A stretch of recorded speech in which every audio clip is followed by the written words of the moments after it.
প্রাণপ্রিয় সাথী ভাইরা,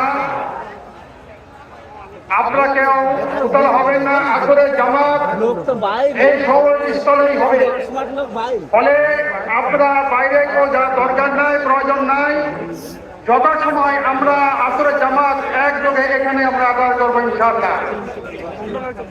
এ পর্যায়ে বক্তব্য নিয়ে আসছেন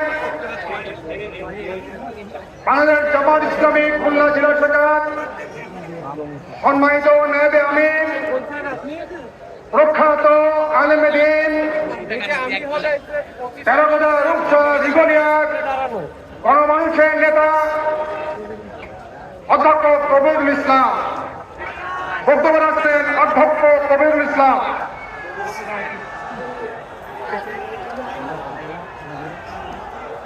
আসসালামু আলাইকুম ওয়া রাহমাতুল্লাহি ওয়া বারাকাতুহু।